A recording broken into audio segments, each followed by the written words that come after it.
We are here today with Dr. Gaffney. She is a psychiatrist with Horizon Behavioral Health, and the holidays are coming, and so we want to talk a little bit about mental health in the holidays. Now, what are the signs of depression?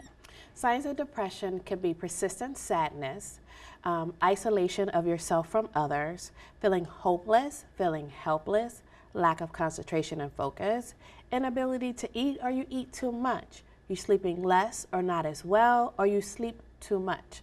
And it also can lead to a person having self-talk or self-negative talk, being suicidal. And then we also, with depression, you may experience what we call psychomotor agitation, underlying irritability or anxiety. And some people are just fatigued and down and don't feel like being bothered around people. And so we do see that highly in the fall months, especially around the holidays. Why is that? That could be because of the time zone as far as it changes, the time zone changes, the daytime length of day changes. It's cooler, you're more inside versus outside. You may have suffered a loss during that season. You may miss someone during that season.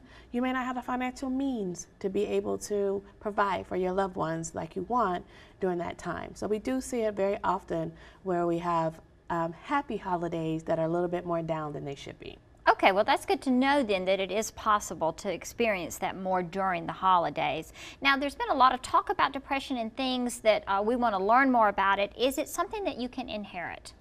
Well, there are a lot of factors, and that's a very, very important question. When you get an assessment for a mental illness, we look at your genetic profile. We look into your family history to determine if there's someone else in your family for a lot of reasons. We look and see if that will predispose you to having it, just like diabetes. If you have a family member with diabetes, the chances of having depression is also high.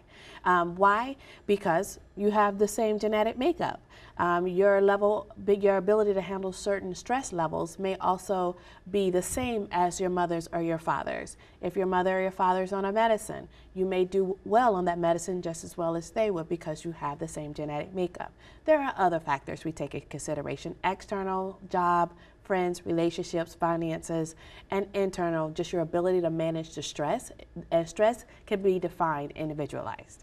Now, there are some subcategories to depression, correct? Yes, there are. So when you get your assessment for depression, we look into several different areas. If you're pregnant, it's called perinatal depression. Is your depression timed? Is it a certain season? So seasonal affective disorder. Does your depression last persistently longer than 2 weeks and you're really down, really low? We look at bipolar depression. Does your depression cause you to have perceptual disturbances where you're so down that you start to view things differently than the next person? You may start to experience voices or become overly anxious and paranoid about things. And so we call it psychotic depression. There are several other diagnoses that we look at when we look at depression versus just putting you in a big box and treating everyone the same. Everyone is not the same. Therefore, we have to take our time and listen to your symptoms and look at the timeline of your symptoms and make sure that your symptoms fit the protocol or your treatment plan. Now, what are some of the treatment plans? Some of the treatment plans include medication management. And medication management, there are several different categories for treatment, oral medications, and there are long-term medications. Then there is also psychotherapy, that's talk therapy, where you sit and talk about some concerns you have that may be weighing heavy on you that causes you to be down. So you think about triggers, and that's what talk therapy talks about. Outside of that, we also encourage coping skills. Coping skills can be exercise, it can be sitting in the sun, it can be getting with friends and family, planning things to help yourself become more motivated, more energized, having interest in life.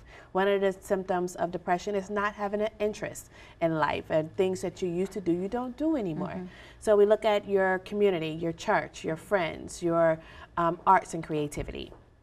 All right, well, the good thing is that people are talking about it more than ever. Depression is something that can be talked about, and there is help readily available.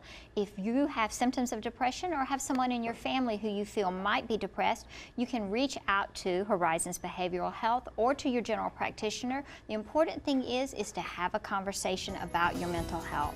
And if you have questions for Dr. Gaffney or any of our experts, go to WSAV.com, click on Coastal Experts, and submit your questions.